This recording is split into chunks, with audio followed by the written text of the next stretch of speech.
Bonjour à tous.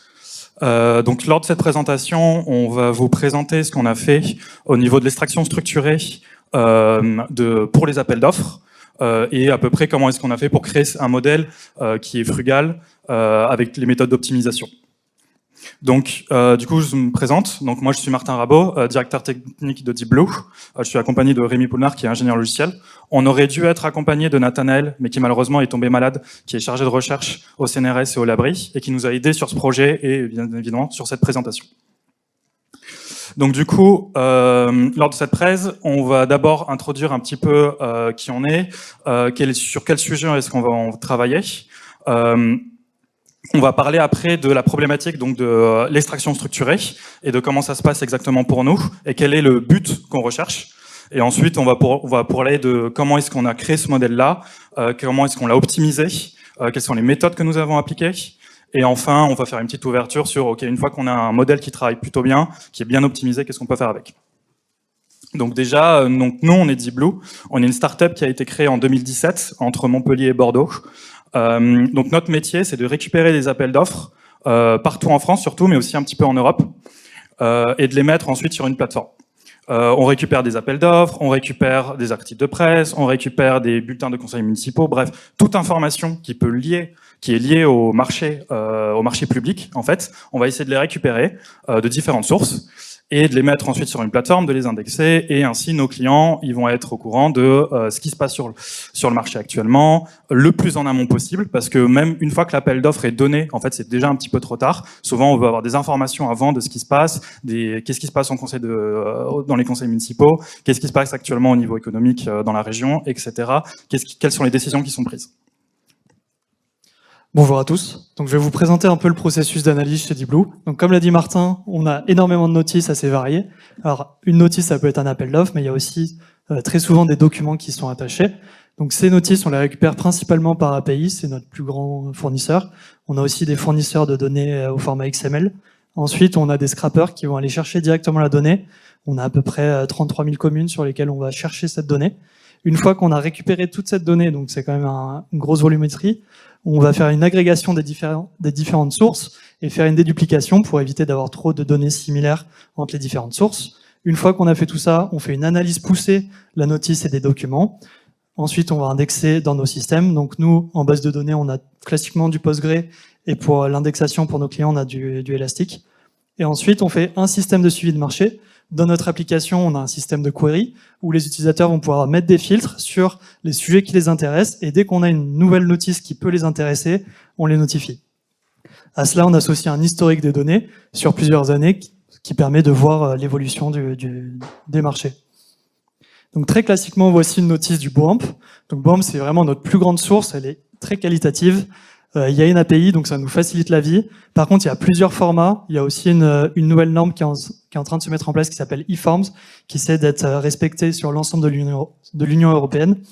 Donc, sur le BOAMP, on retrouve énormément d'informations qualitatives, plusieurs informations différentes en fonction de qui envoie la notice au BOAMP, mais c'est vraiment le point clé de notre plateforme. Donc plus classiquement, voici un exemple qu'on va récupérer notamment avec nos scrappers. Donc ça, c'est la ville de Muret. Ici, vous pouvez voir toutes les informations de l'avis d'appel public. C'est très précis parce qu'il y a tout ce qui se passe, mais il y a aussi des informations beaucoup plus précises que nous, on ne va pas forcément chercher. Je pense notamment au DCE, très souvent dans les DCE, on retrouve les plans ainsi que tous les documents techniques pour la réalisation du marché. Donc là, nous, on ne va pas s'aventurer là-dedans pour l'instant. On laisse le client le faire. Donc dans toutes nos data sources, on en a plus de 1000, sans compter tous les scrappers qui vont chercher sur des sites. On va chercher des dates, des metrics, des contacts. Les contacts, ça peut être divers, parce qu'en fait, il y a le contact de l'acheteur, le contact de la personne qui va faire les visites sur le lieu, le contact du bureau d'études. Pareil, pour les lieux, on a l'adresse de l'acheteur, on a l'adresse où sera fait les travaux. On a les différents types de prestations, les types de contrats, on a les entités, les valeurs, les différents métiers, ainsi que les lots, les standards. Cette liste est bien entendu non exhaustive. On essaie d'aller chercher le plus d'informations possible et ensuite on les classifie. C'est pourquoi on introduit la problématique, pourquoi des données structurées. Nous, on récupère de la donnée non structurée, notamment de la donnée texte, et ensuite on a besoin de produire un JSON pour que ce soit plus simple derrière pour indexer et pour fournir à nos clients. Donc la principale difficulté qu'on a, c'est que le format texte, ça laisse beaucoup d'ambiguïté et chacun peut écrire un peu l'information telle qu'il le souhaite. Alors il y a bien entendu des conventions, mais parfois certaines personnes s'en écartent. Donc très classiquement, ce qu'on a fait depuis des années, c'est de mettre en place des algos de NLP assez classiques. On a aussi des algos de regex qui permettent de récupérer de la donnée précise. C'est assez simple à mettre en œuvre. C'est quelques algos, il y a un faible coût de calcul, on peut le faire tourner sur nos serveurs. Par contre, il y a peu de prise en compte du contexte. Chez nous, c'est très important le contexte. Et ça peut devenir rapidement complexe. Et il y a aussi toute la dette technique qui est associée. Donc voici un exemple où on a un petit problème. Ici, vous pouvez voir qu'il y a deux durées. Donc il y a la durée en mois qui est bien la durée du marché, qui est l'information clé pour le client. Et il y a aussi la durée en jours pendant laquelle l'offre doit être maintenue par le soumissionnaire. Donc ici, on peut se tromper, prendre les 120 jours au lieu de 8 mois. Et donc c'est là l'exemple parfait pour prouver le problème du contexte.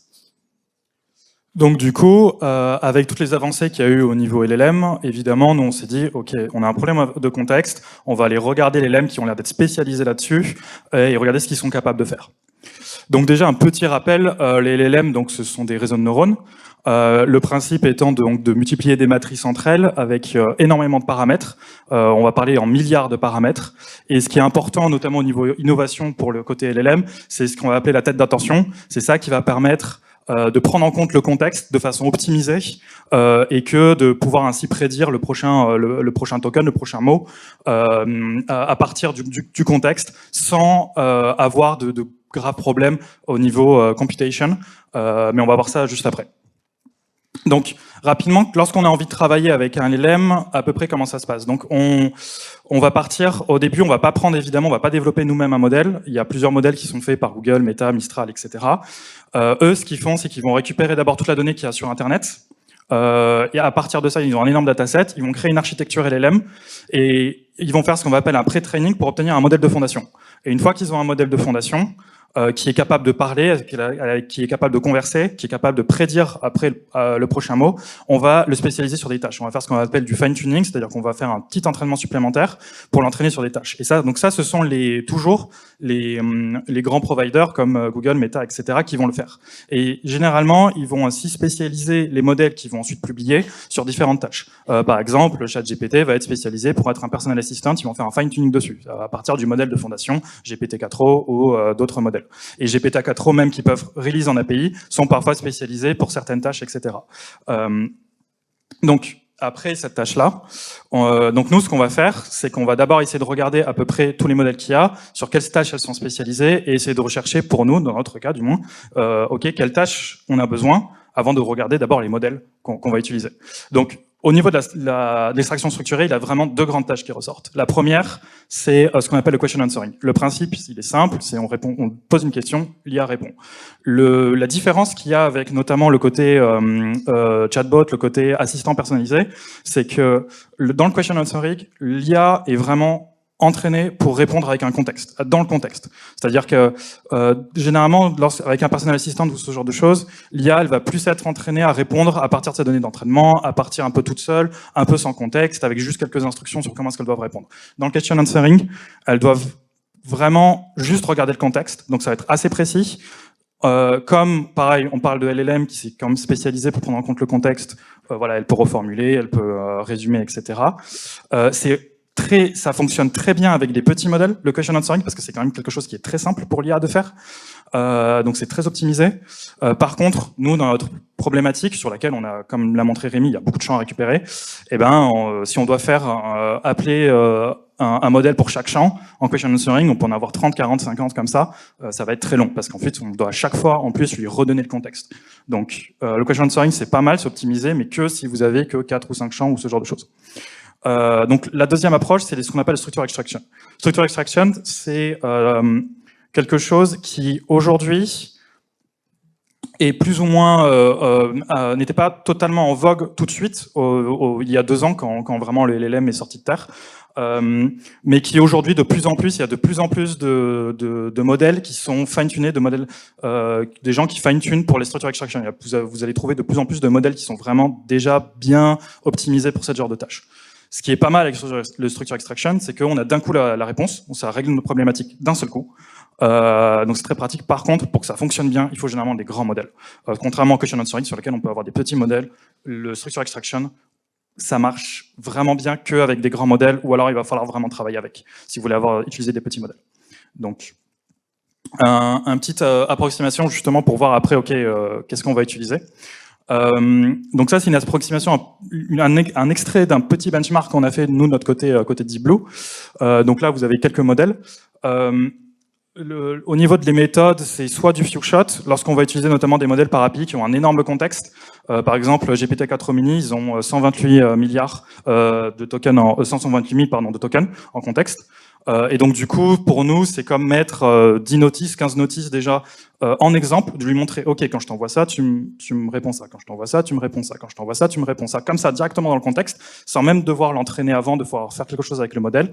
Et ça, c'est ce qu'on appelle du few-shot, et ça fonctionne vraiment bien. Pour ces modèles comme ça, on a une bonne précision. Problème, par contre, évidemment, ça commence, les coûts sont absolument énormes, même quand on utilise le mini. Ensuite, il y a Google qui, il n'y a pas très longtemps, il y a quelques mois, a sorti un nouveau modèle qui s'appelle GPD2 Flash, qui est vraiment, vraiment pas cher et qui est très, très bon.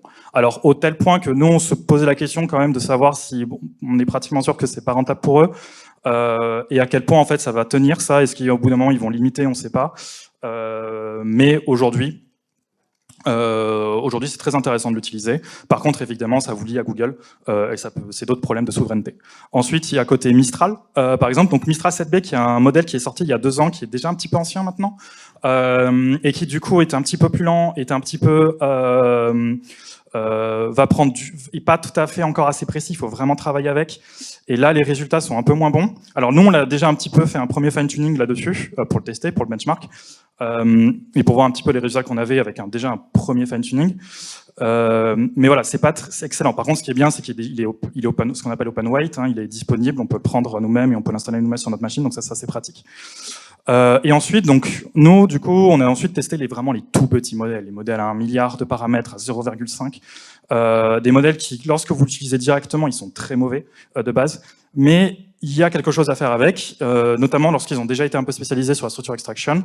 Donc on a fait un petit fine-tuning, on a déjà des résultats qui sont déjà meilleurs que le Mistral 7B, et au niveau des coûts, c'est pas du tout la même chose. D'ailleurs, là, au niveau des coûts que vous avez pour Deep Blue, comme indiqué là-dessus, c'est 40 000, nous on reçoit à peu près 40 000 notices par jour en ce moment, ça risque d'augmenter, et chaque notice a à peu près 5 pages, c'est-à-dire que vous avez la description, plus quelques documents qu'on va analyser. Donc c'est pour ça qu'on a choisi d'avoir une approche frugale, c'est-à-dire utiliser des tout petits modèles. Comment on fait pour faire ça? Alors tout d'abord, on va parler un peu de la distillation. La distillation, c'est utiliser un très grand modèle pour produire de la donnée, pour entraîner un tout petit modèle ou un plus petit modèle. Et c'est ce qu'on a fait dans notre entraînement. Donc on a utilisé un gros LLM GPT-like pour créer de la donnée d'entraînement qui était déjà un peu spécialisée. Alors cette donnée, on l'a bien entendu faite avec du few-shot, donc on a donné des exemples, surtout en France. Ça a été plus précis parce qu'on avait déjà de la bonne donnée qualifiée.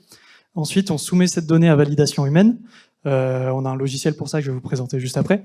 Et cette donnée, si elle est validée, elle passe directement en entraînement pour l'entraînement de notre petit modèle. Et on fait cette boucle plusieurs fois pour entraîner avec beaucoup plus de données et avoir le modèle le plus précis possible. Donc voici notre petit logiciel, quelques captures de notre logiciel de fine-tuning. Donc ici, vous pouvez voir un appel d'offres assez classique, la description d'un appel d'offres. Donc là-dessus, le modèle a réussi à déjà extraire pas mal de champs que vous pouvez voir sur la droite.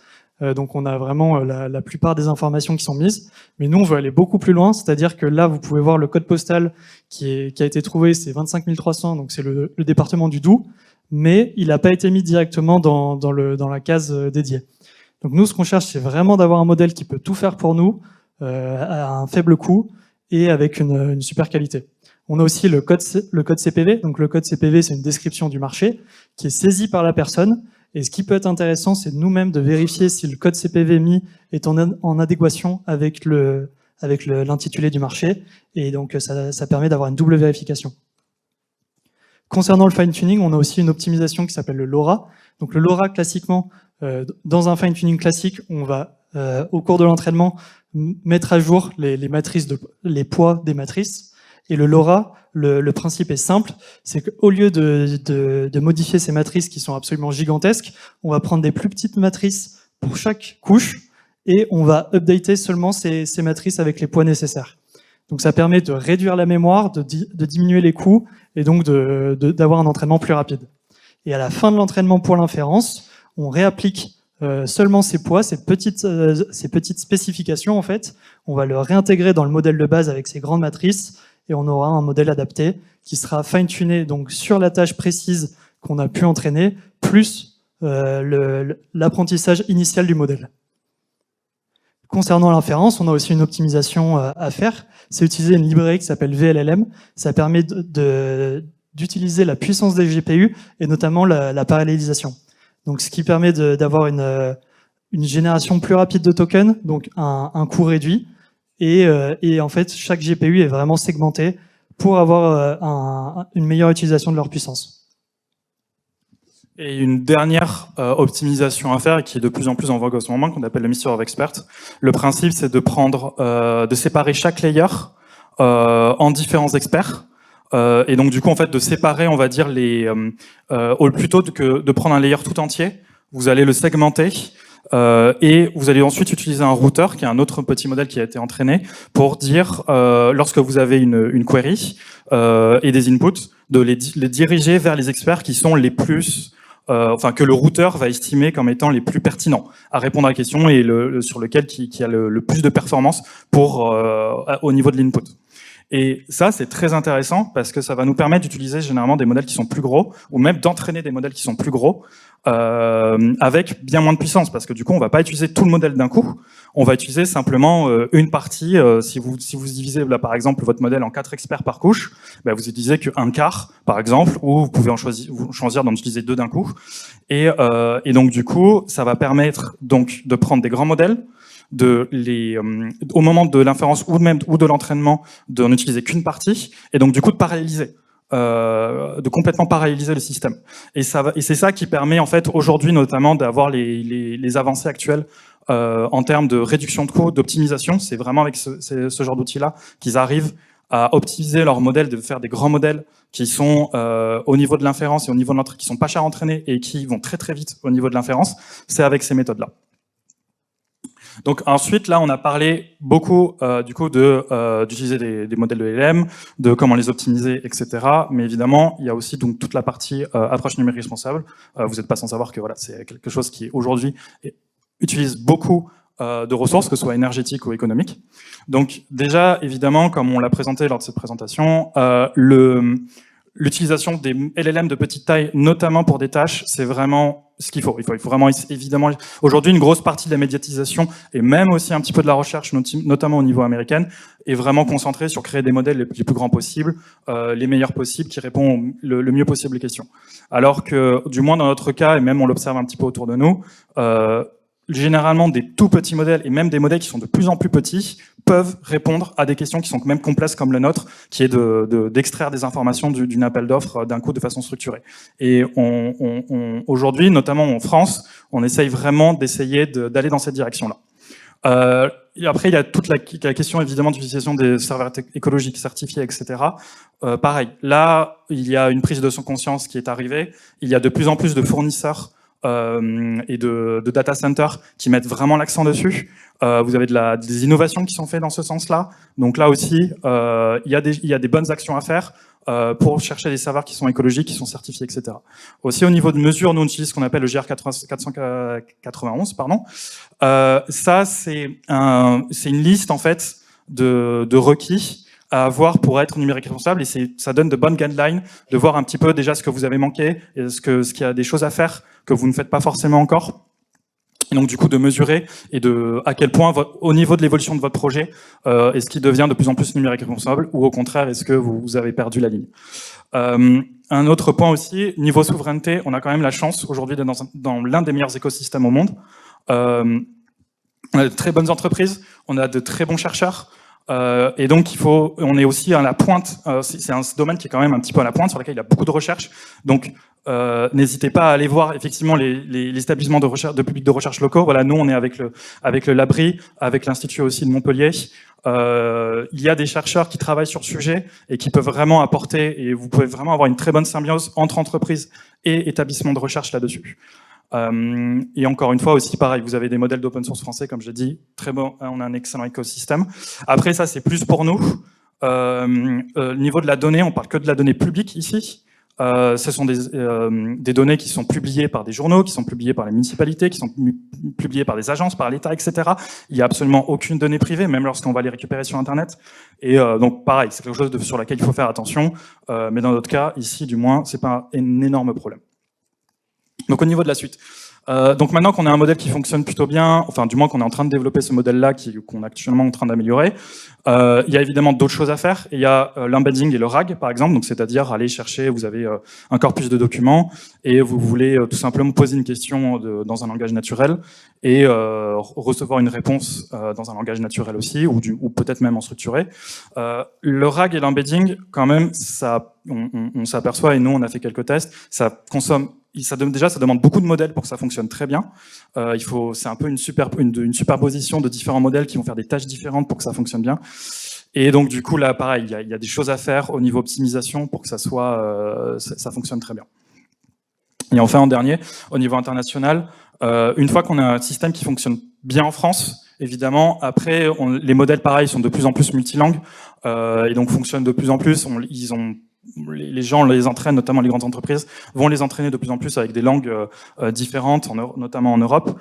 Et donc, à ce niveau-là, on peut appliquer ensuite ce système-là, essayer d'uniformiser quand même le marché des appels d'offres. C'est un marché sur lequel c'est un peu du n'importe quoi, sur lequel les gens, il y a des normes qui sont mises en place, mais qui sont généralement pas très bien respectées au niveau de l'émission de ces appels d'offres, des publications. Les informations sont dures à trouver.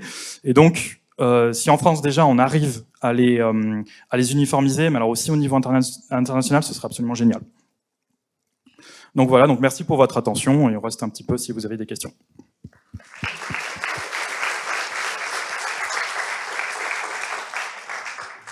Merci beaucoup, vous avez respecté le temps. On a encore 5 minutes pour discuter, poser des questions. Oui. Bonjour, merci beaucoup pour la présentation, c'était super. J'avais juste une question par rapport au modèle de mélange des experts. Est-ce que vous les avez implémentés pour l'instant ou... Alors actuellement, on a fait quelques tests, mais très très rapides, pour voir un petit peu ce que ça donnait sur des tout petits modèles. Et en fait, pour l'instant, effectivement, on s'aperçoit que c'est surtout utile pour des modèles qui sont plus gros. Sur des petits modèles, pour l'instant, on n'en voit pas encore tout à fait l'intérêt, mais si ça avance, si la recherche avance à ce niveau-là, et si aussi d'un côté on arrive à implémenter des plus gros, parce que le principe, vous voyez, même là, avoir 95%, avoir 96%, c'est pas mal, mais on veut vraiment avoir 99%, quoi. Donc, si le besoin se fait sentir de devoir utiliser du 70 milliards, mais qu'on arrive d'un point de vue économique et écologique, à l'utiliser avec le Mystery of Expert, de pouvoir le segmenter et donc du coup de pouvoir le rendre économique. Là, ce serait pas mal. Mais effectivement, sur des petits modèles, pour l'instant, les résultats, du moins les premiers tests qu'on a fait, pour l'instant, voilà, c'est pas dingue. C'est pas dingue. Mais c'est comparable avec ceux que vous avez montrés, par exemple. Je veux dire en termes de performance. Alors, le problème du MOE, c'est que c'est très dur à entraîner. Et que du coup, on perd très rapidement. Enfin, il y a un problème d'équilibre, en fait, à avoir. Donc, non, c'est moins bon. Bonjour. Moi, du coup, j'ai une question assez basique, mais c'était par rapport au tout début en fait de votre cycle sur l'extraction des données. Ce que vous recevez en termes de disparité, vous êtes à. En fait, ça veut dire qu'en fait, un appel d'offres qui est en Aquitaine est foncièrement différent à 100% d'un appel d'offres en Alsace qui est différent d'un appel d'offres en... Alors, déjà, alors oui, alors en partie, en fait, ça dépend de la source. Donc, par exemple, si vous sortez du BOAM, donc qui est le bulletin public sur lequel ils sont normalement tous censés publier leurs appels d'offres, tous ne le font pas. Là, c'est plutôt structuré et encore, parfois, il y a des formats différents. Et ensuite, en fait, franchement, c'est chacun sa sauce. Hein. Et non seulement c'est comme ça, mais en plus, nous, parce qu'une fois quand l'appel d'offres est émis, généralement, les clients qui nous disent qu'ils travaillent avec ça, en fait, ce qu'ils nous disent, c'est déjà un peu trop tard. Ils veulent avoir les informations le plus en amont possible. Et donc là, effectivement, donc nous, non, c'est absolument n'importe quoi. Les informations qu'on reçoit, elles sont dans toutes formes différentes. Merci beaucoup. Donc, on va arrêter là. On va remercier nos présentateurs.